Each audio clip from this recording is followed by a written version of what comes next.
Tonight's program on real talk and tobacco and mental health and substance abuse use disorder recovery will be presented by Rosemary Bach-Lowry. She's also a recovered smoker and a former fitness coach and trainer who is passionate about helping others to overcome their addiction to tobacco and other nicotine-containing products.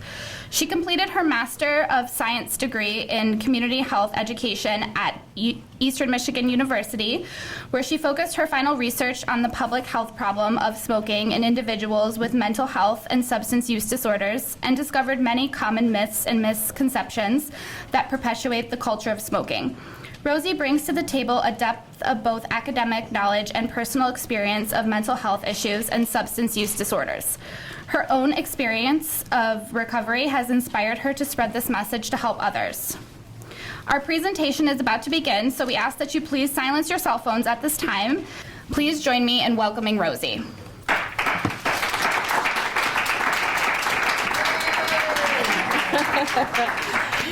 Hey, looks like a full house. I appreciate everyone coming out, and just hope that everybody can, at least my goal is just hopefully you will walk away from here with at least one thing that you've learned, maybe even a changed attitude. I have focused a lot of this about the so-called myths or just misperceptions and knowledge gaps, to use the more technical term, that I found out through my research that really make this a big public health problem. So I know that we usually have a mixed bag of attendees here, and just as an FYI, the audience is not filmed, but I'm just wondering if you're willing to show who in here is taking this for continuing education credit as a clinician or behavioral health, something like that. Okay, so we have a good number of clinicians. And then who in here would identify as a person in recovery themselves? Okay. And then anybody in here that is a current user of tobacco? Okay, all right. So that's awesome. I love that we have a really good mix, and sometimes that makes it challenging with the content, but let's go ahead and do this. Okay, so my street cred, I think it's important to kind of share why would you even want to listen to me. And so that's my street. So I've taken a really convoluted road, and that's my alphabet soup, which is basically all the qualifiers. And I'm not going to go into TMI about all those DXs, but the most important letters are probably the MS and health education and TTS. I'm a trained tobacco treatment specialist with the more letters, CTTRT, the Center for Tobacco Treatment, and research something. It's hard to keep them all straight. Also, I'm an ex-smoker of about a half to a pack a day. For 12 to 15-ish years, it was on and off for just less than 2 decades. So what that means is that I quit a lot of times, and I also started up a lot of times. So I became really good at quitting, but also had the struggle of starting up. And so I'm really proud to say that I quit for good 10 years ago. And then, well, it'll be February 2010. So just short of 10 years. In February will be 10 years. So yay for that, and it's one of the single best things I ever did for my health, and so that's one of the reasons that I'm super passionate about this. Oh, it wasn't good. Thanks. Anyway, so my disclaimers for this, just please keep an open mind. I know that the intro said save your questions for the end, but I think I don't want you guys to fall asleep, and I have incorporated some kind of discussion breaks, and you know, feel free to, maybe it would be good to hold them to that time, but if you really have a burning question, just ask it. I understand. And so that's that. And then, so my intended audience and kind of terminology, just so that we're on the same page here. When I say recovery or people in recovery, that can mean different things to different people, right? So that MH/SUD, a lot of you may or may not be familiar with those letters. Someone with mental health and or substance use disorder. So not everybody in recovery from addiction necessarily considers substance use disorder, i.e. addiction, as a mental illness, but it definitely can be categorized as such. So just taking that assumption, also known as the behavioral health population, consumers, clients, patients, that's all kind of the same words I'm using here for people in recovery, okay? And then we have our clinicians, staff, care providers, so those words might be used interchangeably, and then other concerned individuals, friends, family, advocates, public health professionals, and so on. So here's my overview of the topics that I'm going to cover. So first I just want to kind of outline that public health concern. Why is this something that anybody should care about? Myths about quitting, and particular to people in recovery. And then e-cigarettes and vaping, and wow, that is such a big issue right now. So we'll definitely have some time, and it might be some interesting discussion. And then I'm going to talk about quitting and recovery, or quitting in recovery, and just some strategies for quitting, general recommendations, and then give you some resources as well.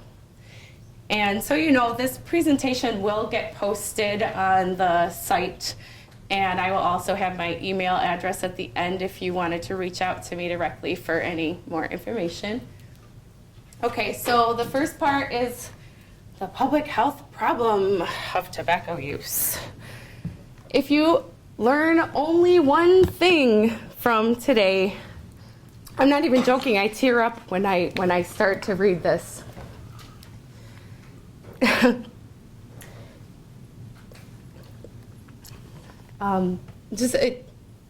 As a health educator, one of the big things that we do is try to eliminate health disparities, inequities, and so somebody that has a mental illness and or substance use disorder is, and this is based on a review of multiple studies, expected to live 25 years less than the general population.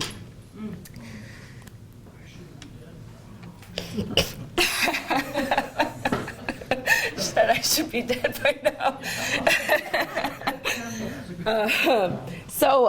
Sorry, that really, it just, that's one of the reasons that I do what I do. And the top 3 major causes of death, you don't see overdose in there: cardiovascular disease, respiratory lung disease, and diabetes mellitus type 2. And smoking actually is known to cause or contribute to all of those, including diabetes. So it's a really serious, it's a real serious issue. I took a quote from an article written in 2010, so it's already been a decade since somebody said, "No other public health field contains such potential gains in preventable death and disability." Okay, so the data, some data, this is a little bit older. It's from 2000. It hasn't changed a whole lot. So in individuals with current drug abuse or dependence, 87.5% have ever smoked, and 67.9% are current smokers. Current alcohol use or abuse or dependence, 67.5% have ever smoked, 56.1% currently smoke. Now, a little bit more recent data from the CDC. Adults with no mental illness, or like to call normies, 21.4% of those adults smoke. So that's a pretty big difference in numbers, right? 36.1% of adults with any mental illness, that did not include substance use disorder. So you would expect those numbers to be a lot higher if you include individuals with substance use disorder or co-occurring disorders which I'm defining it. Some people, there's a whole co-occurring presentation here, but just the traditional definition of co-occurring, meaning mental illness plus substance use disorder. So the more diagnoses an individual has, the more likely they are to smoke and to smoke more heavily. Now, as far as mental illness in the United States, 1/3 of adults will have a lifetime mental illness, which means that you ever get a diagnosis at some point in your life. And then 22% of adults are basically currently symptomatic. We currently meet the criteria for a diagnosis for mental illness. Those individuals with a current mental illness smoke 44% of all cigarettes. That's kind of disproportionate. And there's really a lot of information now out there about how the tobacco industry has targeted this population quite blatantly. Okay, so let's go into some of the myths versus facts here. So just so you kind of have the outline of my slides, on the left, that's a myth, and then on the right, those are the facts, along with a bunch of fine print, just in case you're still definitely not convinced, with names and authors of extremely serious research publications, and so on and so forth. Okay, so they're a little hard to look at maybe, but I wanted to really put those references out there, because what I found is that a lot of people, including myself, I used to believe a lot of these things were true as well. So I don't necessarily want you to take my word for it, is what I'm saying. So the first really common myth is that people in recovery have bigger problems than tobacco. And I kind of already put the case out there that it's a top killer of people in the behavioral health population. And did you know that it's actually how the AA founders, Bill W. and Dr. Bob, died? So Bill W. died of emphysema and pneumonia, and Dr. Bob died of colon cancer. Those are all conditions that can be caused by smoking directly. So again, I said it's related to the top 3 causes of death, and smoking is a top 3 predictor of future suicidal acts. So, predictor, it's not a proven cause. So there's a correlation, not necessarily a causation. They don't know why, but the data is there.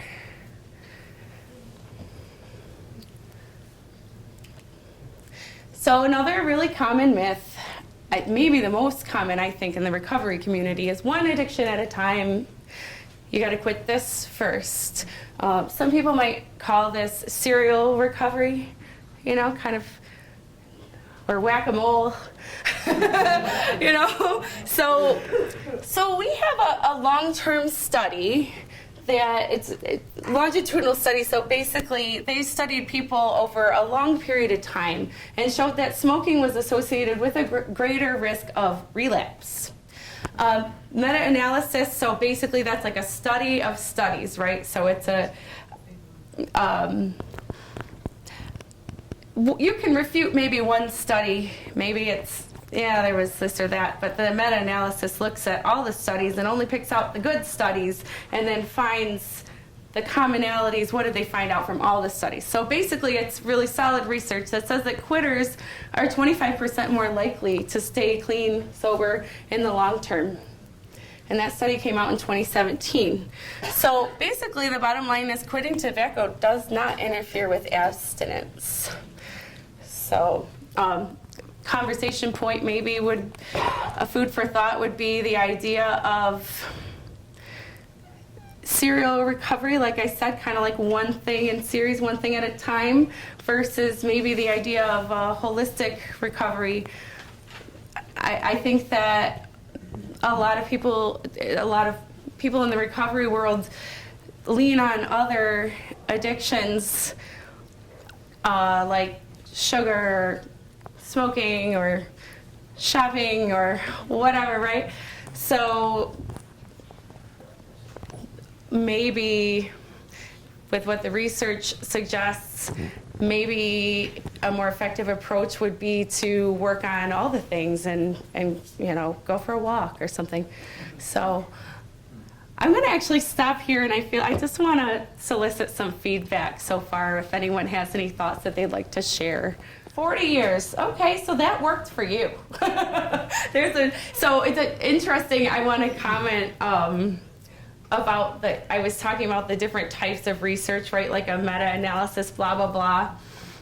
I have a family friend who's a doctor, and he talked about the pyramid of evidence, where it's basically like, you know, a case study is at the bottom, an expert opinion, and then you have like, you know, trials, and you have like a randomized controlled trial, double-blind, you know, meta-analysis, systematic review, blah, blah, blah, right? And that's supposed to be like the way that we get facts. But he said the pyramid of, what did he call it? Like basically how people are convinced, they just turn it over. And so the case study, the individual report, like hearing that you quit smoking and drinking at the same time 40 years ago, that's going to convince more people than some meta-analysis systematic review. Yes. The research found that it wasn't just if you quit or if you're a non-smoker, but basically if somebody starts up smoking or continues to smoke, it is a greater chance of relapse. So hopefully you can share some information. There are quit kits out by the front door as well. Right. So basically you're saying that it's picking up another substance to cope rather than using different tools and strategies. I just want to acknowledge that is so much easier than done, and I get that. I just want to put that out there. So I'm going to move on. People in recovery don't want to quit tobacco. That's a really common myth, especially with people with mental illness, severe mental illness like schizophrenia and bipolar disorder. But what the research shows is that people with substance use disorder range, it's a big range, but 44 to 80% of them express a desire to quit. Someone with a mental health diagnosis, about 70%, which is about the same as the general population. Contemplation stage, so basically I'm thinking, clinicians here, and I'm sure a lot of clients as well are familiar with the stages of change. A lot of people are in contemplation. I'm thinking about doing this in the next 6 months. Maybe a lot of people in here are in that stage and that are using tobacco. So that's the same as the general population. And then people that are saying, yeah, I'm ready to make a plan to quit in the next 30 days, that preparation stage, about a quarter, 24 to 28%. So, you know, that there's your myth debunked there. People with MHSUD can't quit smoking. That's a really common one. So a study from the American Journal of American Medicine Association found that 42.5% of normies, so basically somebody without a diagnosis, quit smoking. And so now compare that to 41.5% of people who stayed abstinent from alcohol quit. So 42.5 compared to 41.5. I would say there's really not a significant difference there. 39% quit rate for people who stayed abstinent from drugs. So again, really close. Slightly lower rates for people with a mental illness diagnosis, but the numbers still show a significant ability to quit. So I put a range there, 37.1 to 30.5%, and the reason for that range is that 37% is the people with a lifetime diagnosis, and the 30 was for individuals who are currently symptomatic.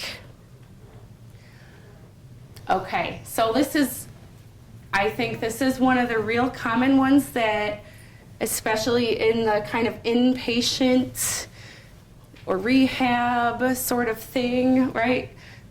Tobacco, smoking, nicotine is needed to manage symptoms. I gotta have this to cope. My patients need to have this to cope. They're gonna freak out otherwise. And that is simply not true. A lot of hospitals now have gone, and inpatient centers, the Dawn Farm has gone tobacco-free. So, and this is fairly recent data from 2014, again, that systematic review meta-analysis, so super convincing.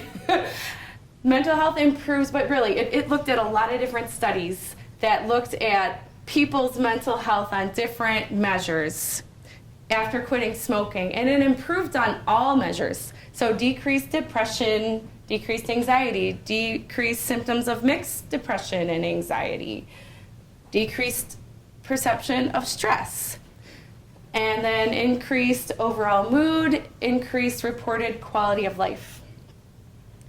So I have the references there. You know, some of the stuff I wrote a while ago, so I can't tell you how long after this was the follow-up. If it was 2 days after somebody quit, they might not be feeling less stressed.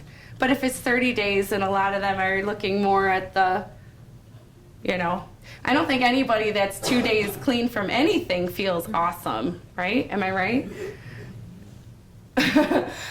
So another interesting thing is that smoking cigarettes increases the need for antipsychotic medications. So a lot of people find themselves needing that for different diagnoses, and for whatever reason, it seems to, like things like Risperdal, that sort of thing, there's a listing of them. So that also when somebody quits, they need to be mindful of that their medication might be more effective. And so then the nice thing about that is that a person can likely end up needing a lower dose, fewer side effects, maybe less money.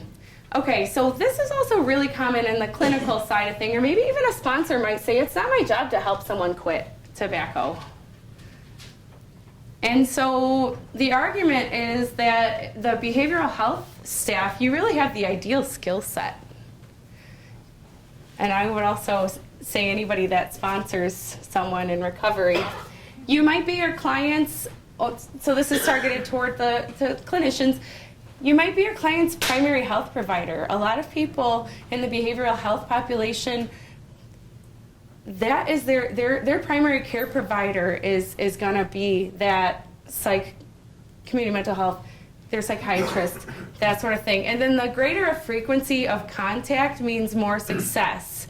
So somebody, if you're a case manager or a therapist or whatnot, a peer specialist, you're seeing that person probably pretty frequently, a lot more frequently than their MD that they might see once a year. And that is really a recipe for helping people to quit. And it's the right thing to do. I don't have time to address tobacco. That's another really common belief that, you know, surveys of care providers, they said I don't have time. And so Department of Health and Human Services recommends brief intervention at all visits. And basically what that is either the 5 A's or the 2 A's and R, which can take just 3 to 5 minutes. So just by a show of hands, who here is familiar with the 5 A's or 2 A's and R? All right, so, well, if you guys don't mind, that clock is not right. I just want to be mindful of my time. Does someone have a time? Yes, 7:58. Okay, nice. Okay, so I'm going to go into this briefly because this is really, this guideline was actually published 10 years ago, but it's still the best practice. There hasn't been an update at this point.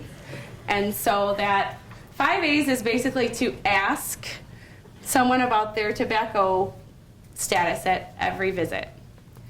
Advise them to quit in a non-judgmental way. Assess their readiness to change.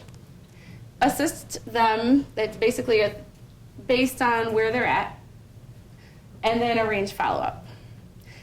And so if even that is just either it's outside of your scope maybe, or just really outside of the time, then the other recommendation would be the 2 R's, so 2 A's and R. So basically you always ask about the tobacco status. So the person who's getting asked after 40 years, do you smoke?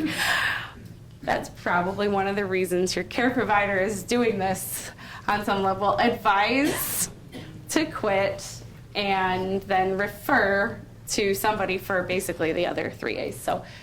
So what do you think about these? I want to have kind of a formal discussion break here. How many of those myths did you believe, or do you? Does this bring up any lived experiences for you? Are you still skeptical? Ooh, I don't. So you say that using tobacco increases the brainwave activity from 9 to 15%, but we don't even know if we use that. Yeah. It made me think about, caffeine makes your brain use oxygen a little better.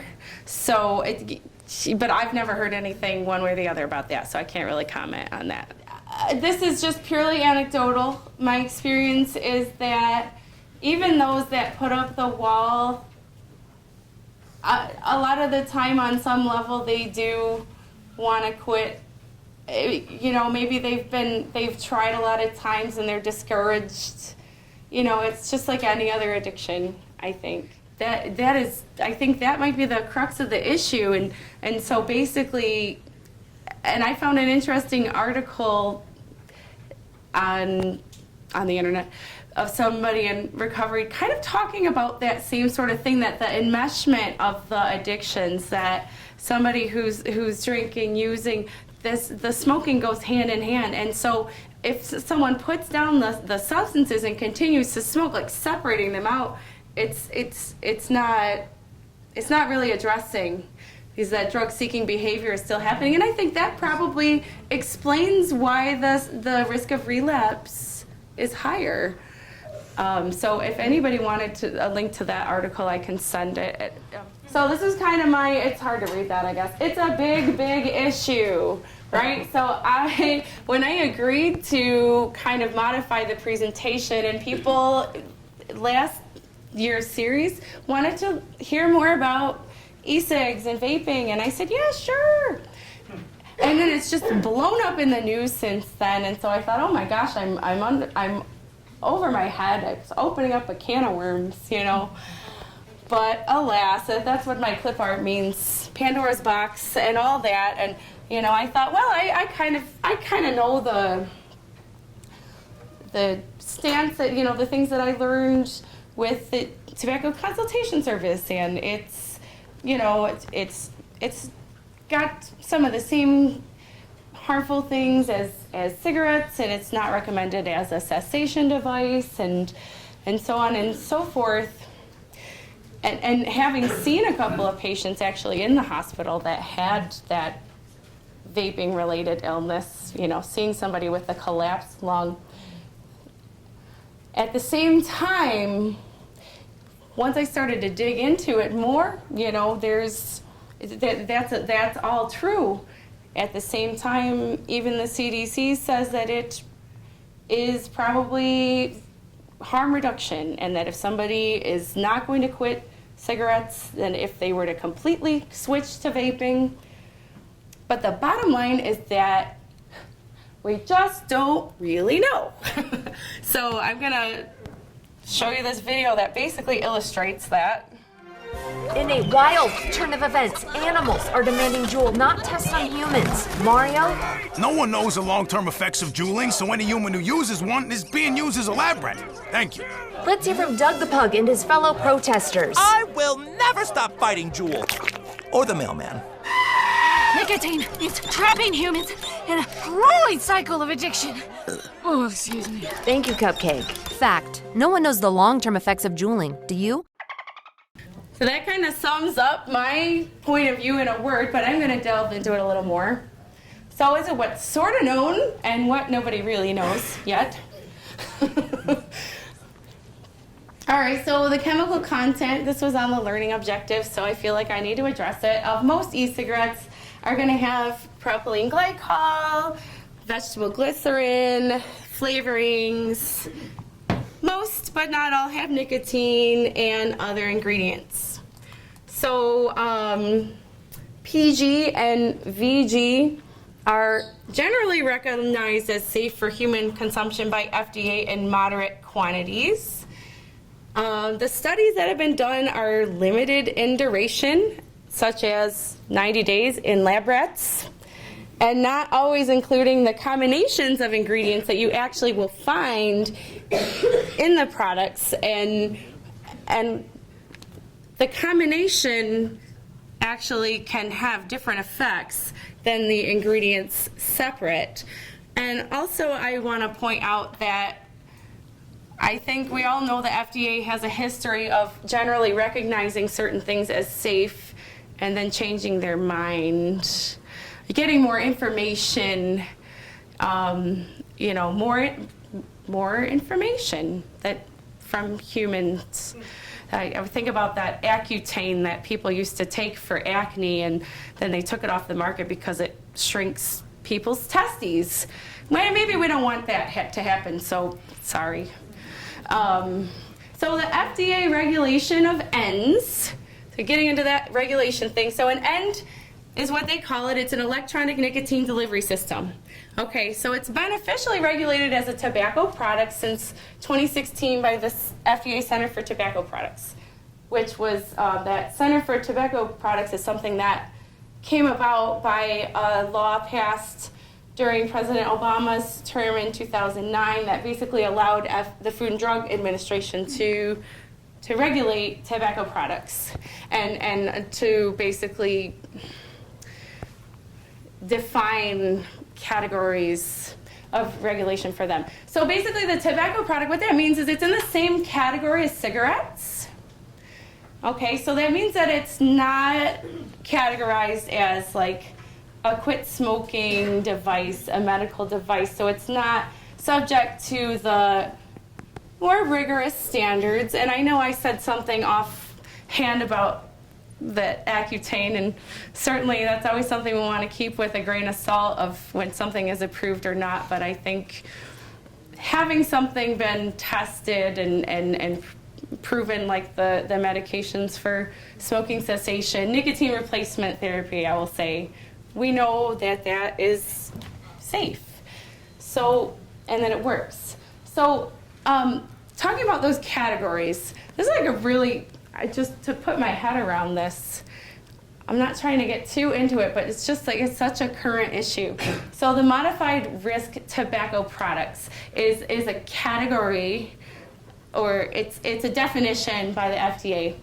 And I have the source down there. It's just this scroll of a document. Too long, didn't read. I didn't read the whole thing, but so a modified risk tobacco product is basically, the marketing claims say that they are less harmful than another available product, like say a light or a low tar, present relatively less risk of disease. So basically that would be compared to like a medical product, which is an actual quit smoking aid. And so that's actually been approved, cleared to prevent or treat, mitigate a disease. And I quoted from that long document, it acts affirmatively to combat a disease or health condition. Okay. So what does that mean? Basically means that the vape products that there are a lot of different products out there that are wanting to get into that modified risk category, and there might be some validity to that, but we just don't really know. Okay, so is vaping a cessation aid? Is it valid harm reduction? One thing that we have seen so far is that most adults, which is the usual argument is, well, vapes are made for adults that smoke. It's not supposed to be for kids. Never mind all the very clearly youth-oriented marketing. We all know about that. I'm not going into that, right? Most adults, because we're all adults here, who vape still smoke as well. So is it really working as a cessation aid? So like I said, research does suggest that vaping is less harmful, but the harm reduction, what the CDC would recommend would be from a full switch, which obviously is not working for most people. And again, I'll say it again, the long-term effects are just still unknown because the product hasn't existed long enough to gather any long-term data. It's been in existence for less than 20 years. So here's just a little food for thought, and I'm gonna go through these and then I'm gonna open up for discussion. So cigarettes have only officially been bad for us for about 50 years. But the modern form of the cigarette has been around for twice that amount of time. Big Tobacco was convicted not all that long ago of a RICO violation. That's organized crime, a conspiracy to deceive the public for decades about the health effects of tobacco products. The vaping industry is projected to be worth almost $50 billion by 2025. And it's largely invested in by Big Tobacco, Philip Morris, Marlboro. So those ENDS, those electronic nicotine delivery systems, as the name suggests, deliver nicotine, which is a very addictive drug, quickly to the brain. Just like the modern cigarette that was created in 1913 and has been developed to just deliver that nicotine as quickly as possible to the brain. The e-cigarettes are also engineered, I would argue, in the same way. And so I think a lot of us know, either personally or just through study, that the faster the hit, the more addictive the drug. Right? So that delivery mechanism makes a difference. All right, so what do you think? Some more food for thought. Any parallels between vaping and combustible cigarettes? And I just want to suggest a parallel between these scenarios. You know, the little hamster in that Juul video. I know the audio was a little quiet, but basically people are getting hooked on nicotine through the vapes. So what if you paralleled vaping as an on-ramp to nicotine addiction, which they've found that a lot of kids are switching to smoking because it's cheaper, more available. As like pills, as a more acceptable on-ramp to opioid addiction, and then people end up doing heroin because it's cheaper and more available, and by the way, riskier.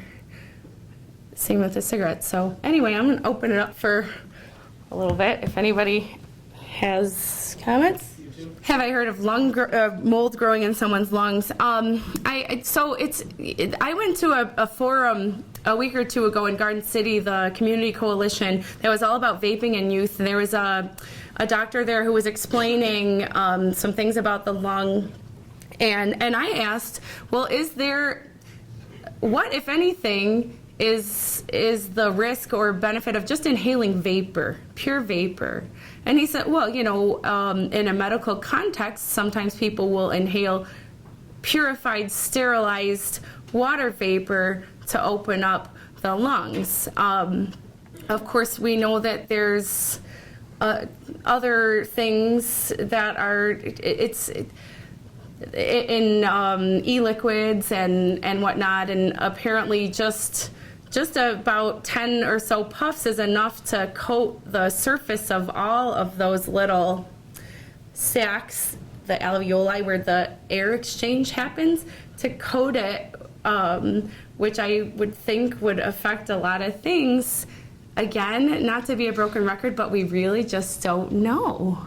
And so it's really all about those case studies and guinea pigs at this point in time. And I really, truly, there was somebody at this presentation that had a very interesting point of view that, well, for one, they're not vitamins, right? But at the same time, it's a vector. People use nebulizers to deliver medicine. So perhaps there is, he had a very optimistic point of view. Maybe we'll work this out and someday we'll be able to do this in a safe and effective way. But you know, it's going to take probably 50 years to get the data. So it's really it's a risk that people are taking on themselves to be a part of that. Yeah, it's so basically it sounds like you have. Yeah, exactly. It's very complex. You have, the point that really something that maybe we haven't seen a lot of harm at this point from vaping the propylene glycol and vegetable glycerin at a certain temperature in moderate doses. It has not been studied at higher temperatures where, maybe you can dial up the temperature and in long term. And then also that a lot that you're saying your son has probably gotten really hooked on nicotine from vaping.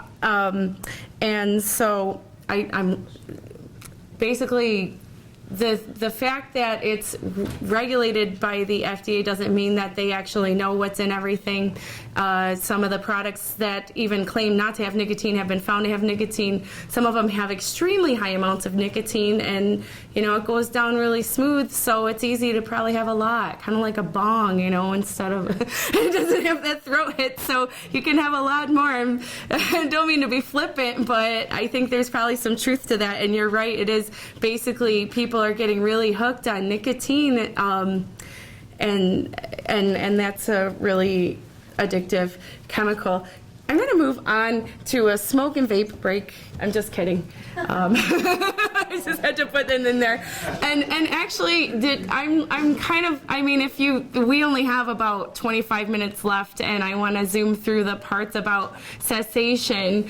So I did want to tell a really quick personal anecdote, though, that really speaks to the last point about the addictiveness of nicotine and smoking. So I mentioned that I went to a vaping in youth presentation a couple weeks ago, and as I was walking up to the door, there were some people outside smoking, and I'm that person that I don't go around lecturing people.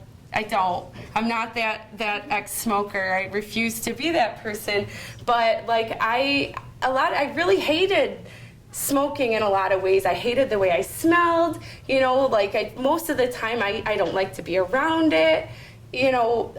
Somebody comes sit next to me, I think they smell like an ashtray. But when I walked past that fresh air mixed with the cigarette smoke, it just took me there. And this is 10 years without smoking. Yeah. Having been trained as a tobacco treatment specialist, committed, my studies to this, and that's how addictive it is. So, all right, we're gonna get into quitting. And I didn't go too extensively into this the last time I presented, but people wanted to know more about it. I guess, what do I want to say about that?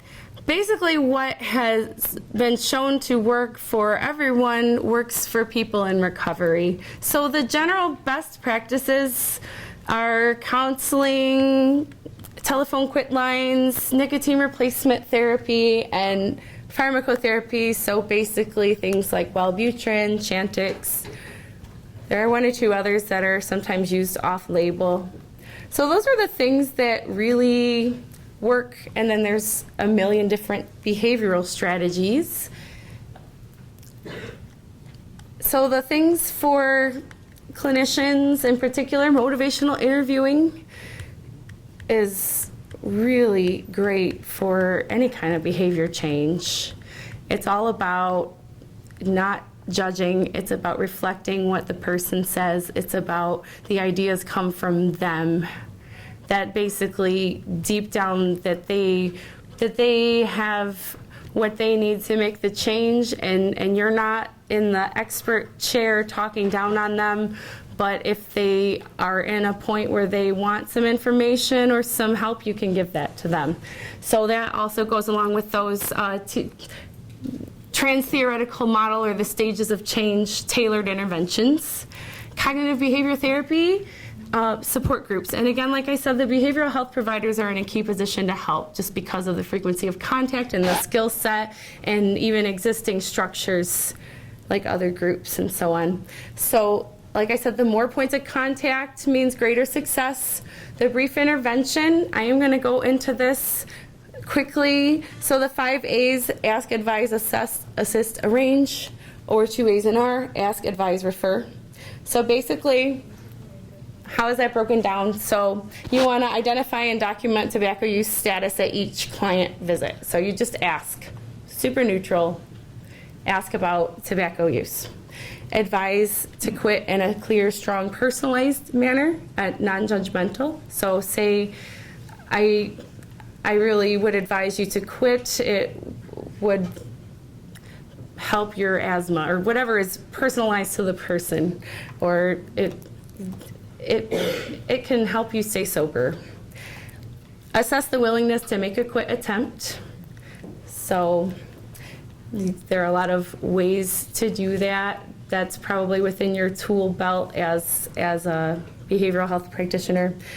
And then provide the stage appropriate interventions. So if the person is contemplating quitting, maybe you're gonna answer some questions for them or help resolve some ambivalence.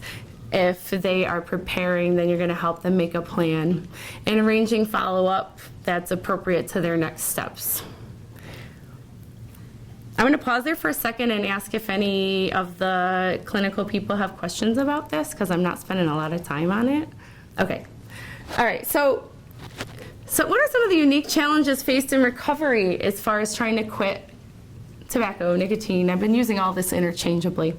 So the brain has been primed for addiction. That is one point of view. That nicotine might have been the first drug. In fact, we have most people that smoke as adults started before the age of 18, and we do have some information that shows that the adolescent brain is more susceptible to changes from nicotine, and it kind of primes the brain for addiction to other substances. Almost like a gateway drug, I guess. And again, a lot of the time there's a co-occurring mental illness, so that can complicate things.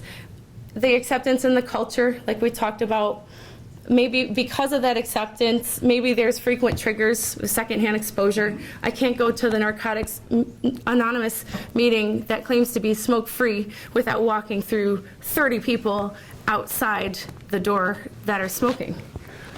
And then that promotion of others by that serial recovery, you know, I'm going to quit one thing at a time.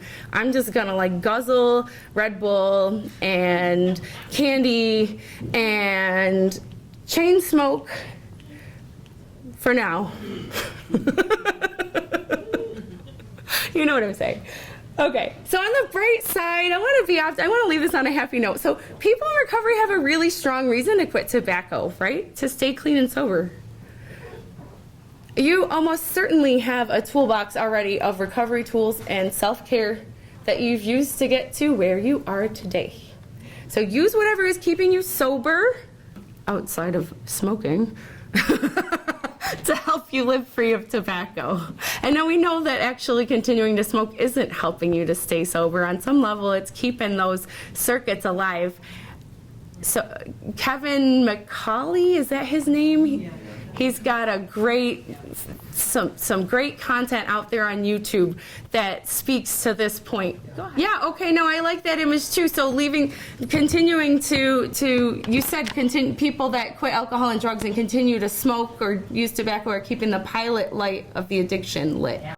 Half lit, yeah. It's that, yeah, that's a really good analogy, and that also really resonates with kind of what Kevin McCauley was saying, but he was talking about reinforcing the circuitry.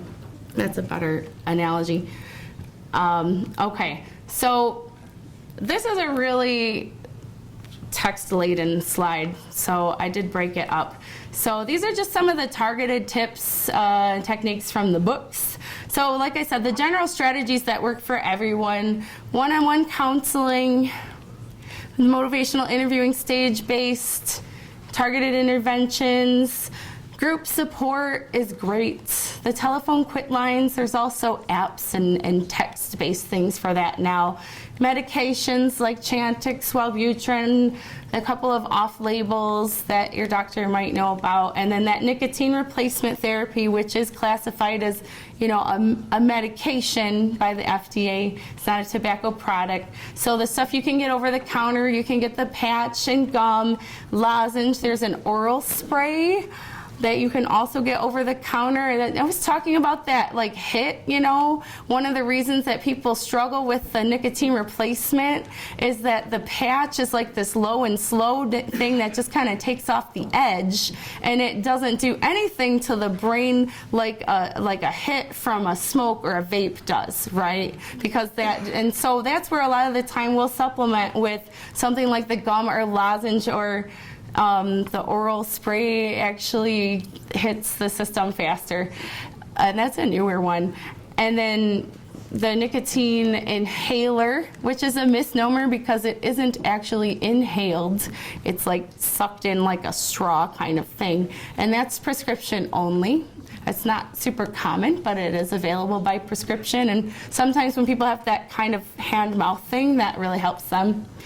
And then the Nicotrol nasal spray, I put it may be available because I just don't really ever see it anymore, but it does exist. And it's actually the one with the highest abuse potential, go figure, because you're snorting nicotine and it hits the brain really fast.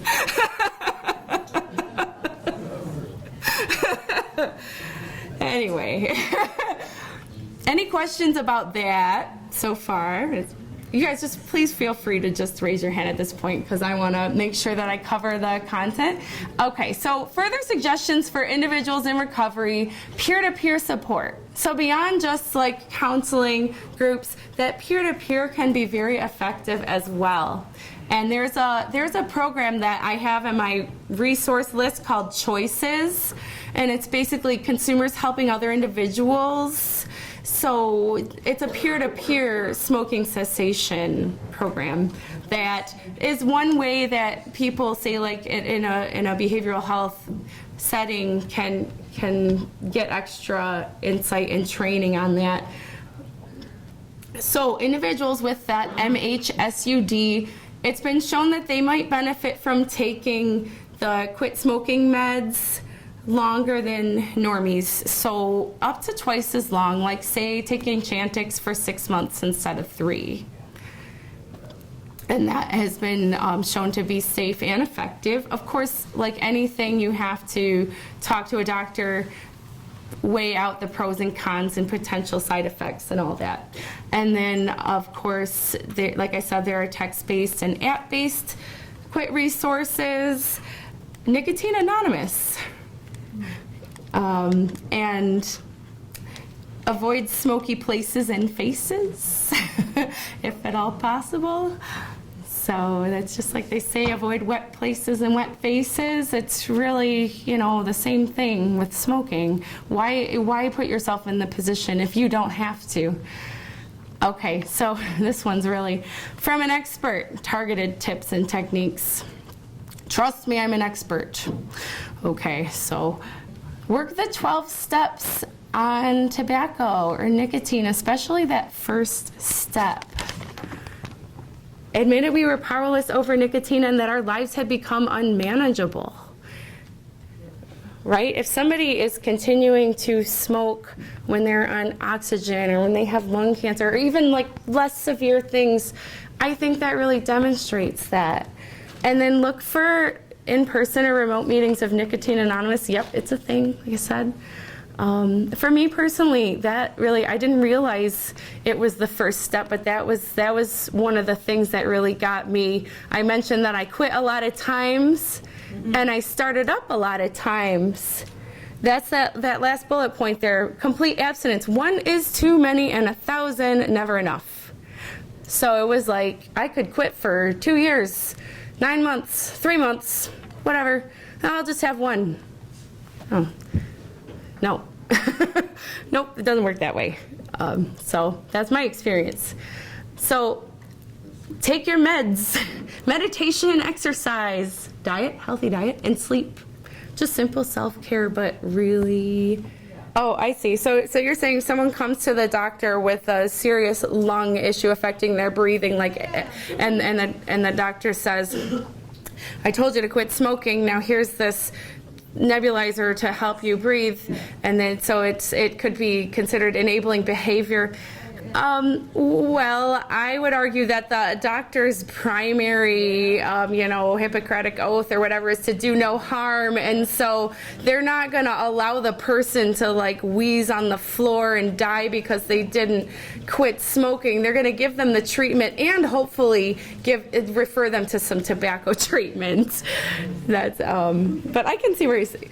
So some people, for whatever reason, are hesitant to try nicotine replacement, and I again will kind of draw that parallel with opioids. This is just my so-called expert opinion.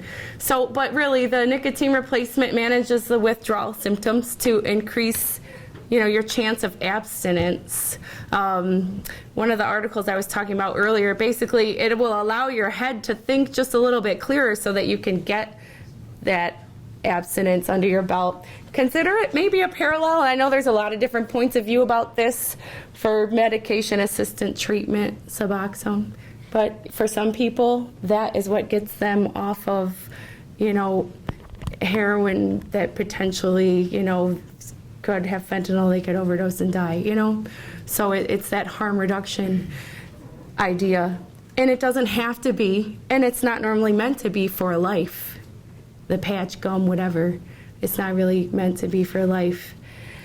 Just take it one day at a time. One moment at a time, 5 minutes. A craving for nicotine will pass within 5-7 minutes. So you ride that wave like urge surfing. That's a DBT skill. Dialectical behavior therapy has a lot of good skills that can be also used for smoking cessation. So my food for thought for all those recovering from a substance addiction. We're talking about that kind of feeding doing all the drug-seeking behavior with the vapes, and there's so many different extra parts, and you got to assemble them and all the things. Could that really be even deepening an addiction further? Because now there's this whole ritual around it. And I wonder if it would even reinforce addiction more than cigarettes. Just a thought. Okay, so my resources, and this is the last part. So I already went over the evidence-based best practices. So I do want to say another word about nicotine dependence. So nicotine withdrawal is the actual, clinical diagnosis. It's in the DSM. It has a limited lifespan. It doesn't last forever. Okay, so symptoms of nicotine withdrawal include irritability, frustration or anger, anxiety, difficulty concentrating, restlessness, decreased heart rate, increased appetite or weight gain, dysphoric or depressed mood, insomnia. It doesn't last forever. I think that's one of the big things that contributes to the myths about people need it for symptom management, because in the short term, those things can happen. Using an FDA-approved nicotine replacement product can ease that nicotine withdrawal, and it's an evidence-based way to quit. And that's one thing that we can't really say about e-cigarettes at this point in time. So we have some consumer resources. 1-800-QUIT-NOW is a free quit line, and if insurance money is a barrier as far as getting that nicotine replacement, they can help you out with that. I've been told that they will send a box of whatever to the house. So betobaccofree.gov. Choices, that one that I mentioned, consumers helping others improve their condition by ending smoking. It's an interesting program. Smokefree.gov. Thetruth.com has a lot of good information. And My Life, My Quit is actually targeted more toward youth and vaping, but I've heard really great things about I don't feel like they would necessarily exclude you if you're older. But I don't know. Try it. So you can text Start My Quit to 855-891-9989. And it's, basically just a personalized way. My Life, My Quit kind of spells it out, right? Everybody's different. Everyone's going to have something different that works for them and things that are important to them. Some clinician resources: the CDC Office on Smoking and Health, this California Smokers Helpline, how behavioral health professionals can help clients quit, was a good resource. The Center for Tobacco Treatment Research and Training, and that's the one that trains tobacco treatment specialists. The Michigan Tobacco Control Program. There's tobacco tools and resources on the Michigan DHHS site, and SAMHSA also has some good resources. So I know that's a lot to write down. I see some people taking pictures, and this will also be up on the webpage once this video goes up. And then just some general resources: cdc.gov/tobacco. The CDC site is I think it's a really good, trustworthy resource that's been continually updating, especially with all this vaping stuff, and also just general information about tobacco cessation. Also, I should mention the FDA is a good site to check, and you can subscribe to email updates. It'll be about other things too, but there have been updates about this issue.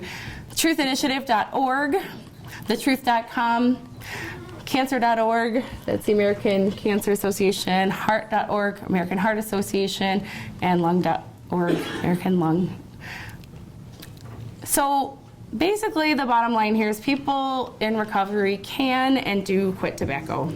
Being in tobacco is associated with improved mental health and greater chances of sobriety. You are all a key part of the solution in one way or other, whether it's even just sharing a fact with a friend or reaching out to offer help to a client, or just dispelling some of the misinformation that's out there. And there's quick and easy ways that you can help and get help. So I really would love it if you guys would take a second to write down one takeaway from attending today's presentation. Maybe an action item you're committed to, or a question you're going to answer, try to answer, maybe an attitude that you've changed, or if anybody wants to share, we've got just a couple minutes left. So I would say, because I think it really does depend on your role and your relationship. So as a person in recovery, I would probably start with your own experience, strength, and hope, because that's kind of the MO there. If it were a clinician, I might say, the motivational interviewing way is more about not so much sharing your own, but asking them the questions and reflecting. Just immediately throwing facts at people usually isn't the best approach, but sometimes people take that well from certain care providers. So I really appreciate, does anyone else want to share anything? We really went right to the end, so I really appreciate everyone's attendance, and thanks for your participation.